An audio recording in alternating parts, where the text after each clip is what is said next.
happen, though, is I'm going to touch on the last verse of Judges and the first two verses of Ruth, because I saw something that intrigued me, and the Lord let me park right there. So Judges chapter 21, that is the last chapter of Judges.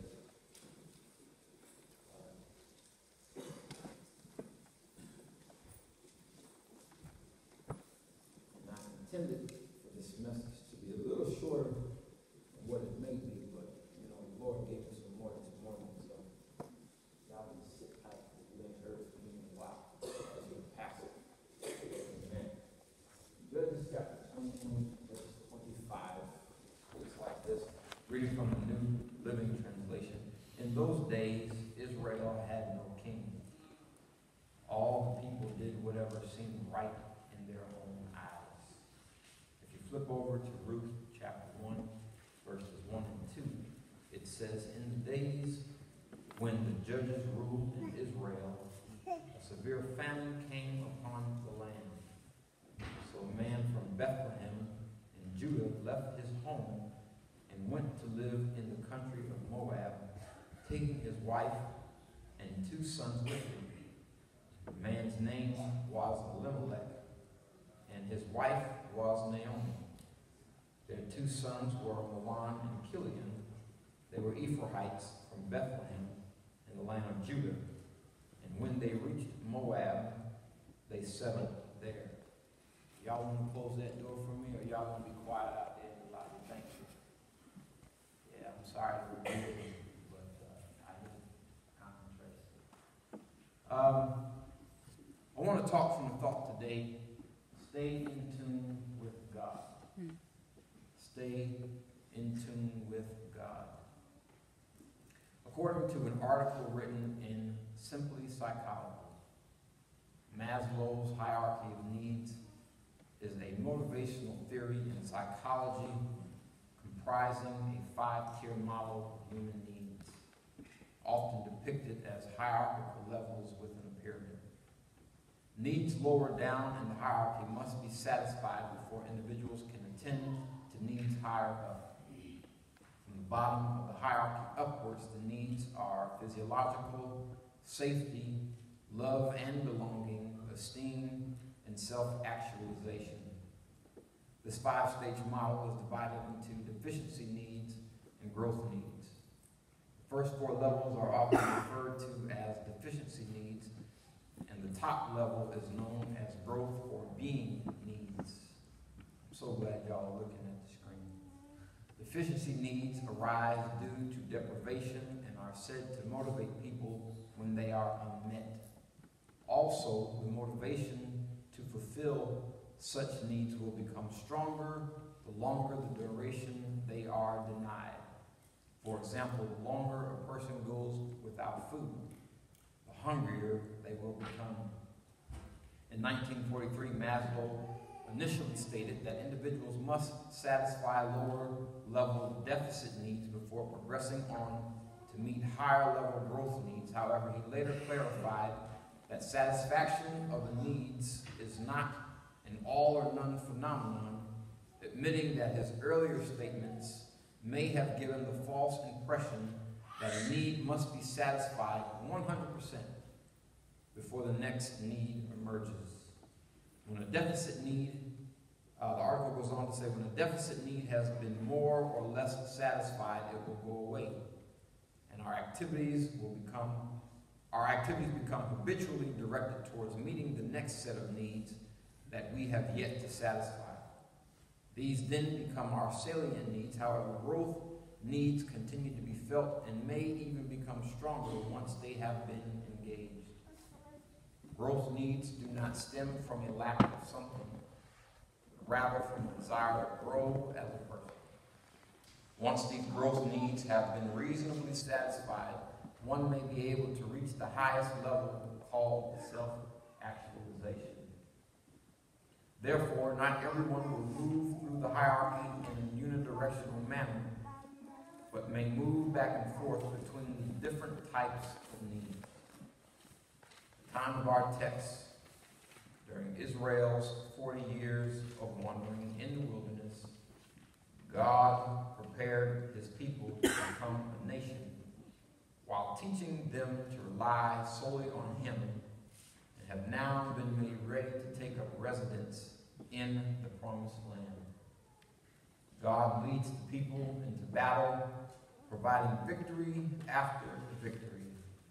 And after about 30 years, Israel's army has conquered every city-state in Canaan.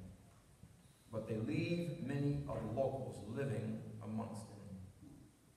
After the 12 tribes settle in their designated areas, the first part of God's promise is fulfilled. God is with his people in every region as they enjoy peace and rest, but his plan is not yet complete. For he desires for the people to in turn bless all nations. Years pass, and before Joshua dies, he challenges the Hebrews to serve the Lord, and they unanimously promise to do so. Unfortunately, like many of us, their promise lasts only as long as the elders who served under Joshua's leadership. For in a short time, the people forget about their vow to serve the Lord and obey him alone. They blend their worship of God with the local people's worship of pagan gods, while some desert him completely. For the next 325 years, God's people will experience cycles of disobedience, punishment, confession, and restoration. They forget God and worship idols. God allows an enemy to punish them. The people cry to God for deliverance. God sends a judge to save them. They return to obeying and loving God. Then, what happens? They forget again. Huh?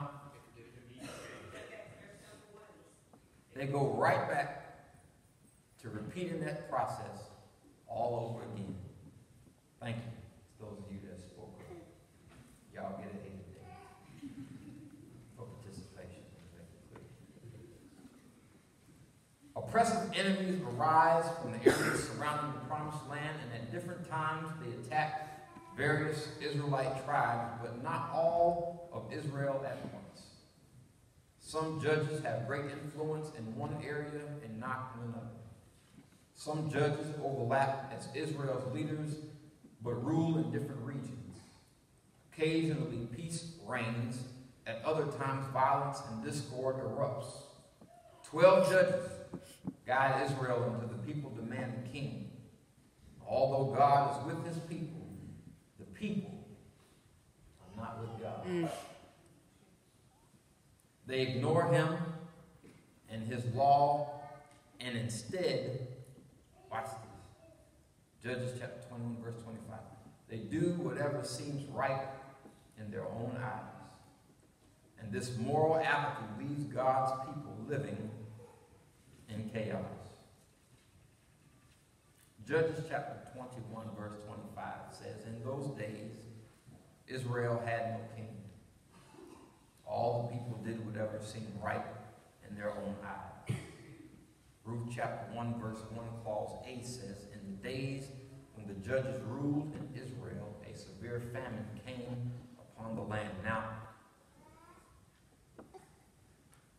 scholarship doesn't want us to confuse the book of Ruth as a continuation of the book of Judges. It's a book that stands all by itself. But in reading the last verse of Judges and the first verse of Ruth, it would seem as though they bridged together. Judges 21-25, in those days Israel had no king because they were ruled by judges. They did whatever seemed right in their own eyes. And then in Ruth chapter 1, verse 1, clause 8, in the days when the judges ruled in Israel, a severe famine came upon the land. Now, because Israel was without a king, and the king had a little bit more order than judges did, the law of the Lord was ignored. And I'm going to say it again, because I want y'all to get it. The people did whatever seemed right in their own eyes. Ruth chapter 1 verse 1 calls B.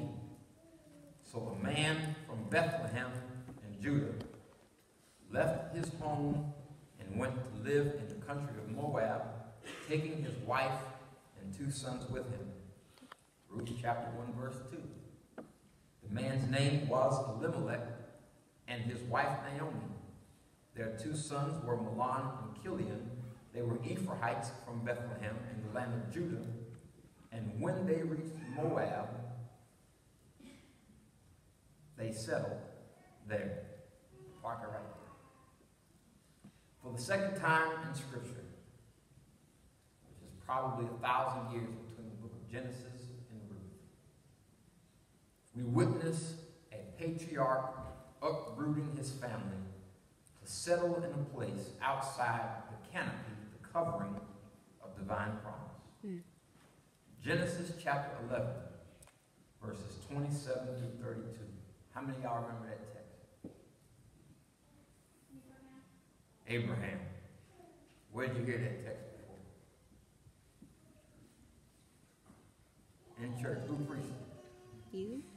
What was the topic? No, what was my sermon topic?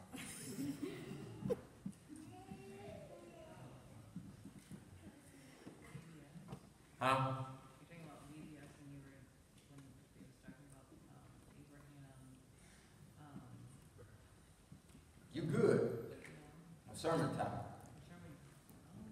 It was the first sermon I preached here. How many of y'all remember?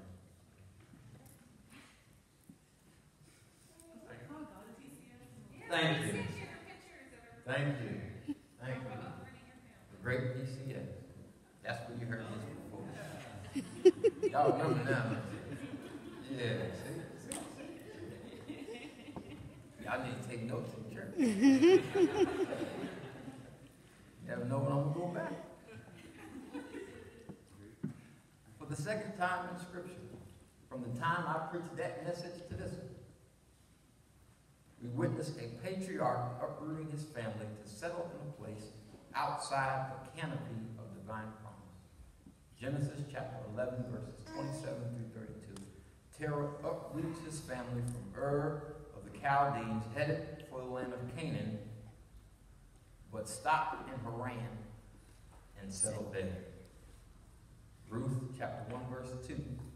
Elimelech uproots his family from Bethlehem, meaning house of bread, and settles in Moab to escape the famine that is in the land.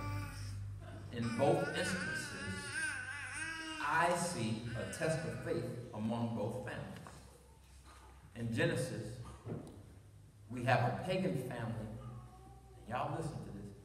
We have a pagan family en route to the promised land, but the patriarch stopped Terah and established residence in a society that offered the same luxuries and more than the place they left.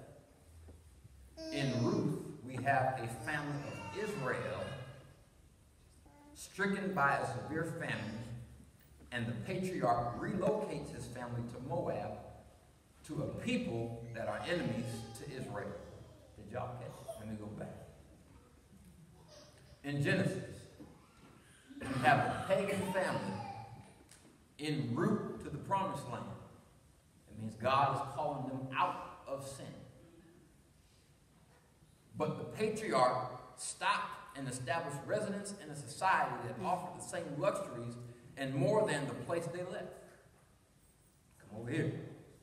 In Ruth, we have a family of Israel, believers, leaving the church to go to a land that they weren't supposed to go to, because they were stricken by a severe famine. The point I desire for us to capture from these 2 instances is this. Don't allow anything to take you back or move you when things aren't happening in your life as they might be happening for others. God has already made provision for you. If, 1, you stay the course and 2, withstand the drought. Amen. God knows what we need before we need it. To provide means to see before. Okay? Jehovah Jireh, to see. Jehovah Jireh, the Lord will provide. Jehovah Jireh, to see. The prefix pro and provide means before. So to see before. To provide means to see before. In other words, God knew the need before the need arrived. Indeed. Amen. Don't become so comfortable in a place that you move To somewhere just to like an it. unfamiliar. Lord, I can't understand what I wrote. And I get happy when I write. Don't become so comfortable in a place that when God leads you to move to the unfamiliar, you decide to settle when you see something familiar. Okay. Amen. Likewise, don't be in such a hurry to leave a place because you feel nothing is happening where you are because it's dry. The result of becoming comfortable or being in a hurry can end in death. Yeah. Y'all don't believe me? Let's go to the text. Genesis 11, chapter 11, verse 32. Terah lived for 205 years and died while still in Haran.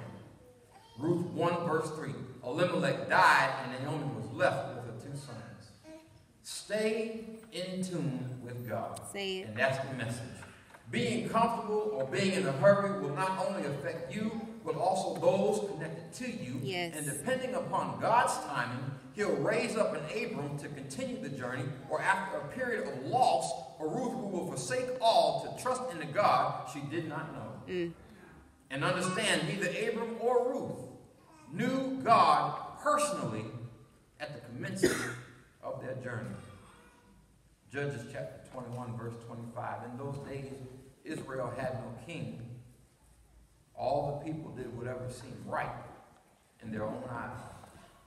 We have a king that sits at the right hand of the Father, making intercession for us, and the Spirit with groanings which cannot be uttered. But we also have judges in the earth realm which govern our judicial system. And isn't it something to live in a day where we have both king and judge? Yes, they'll do whatever is right in our own eyes.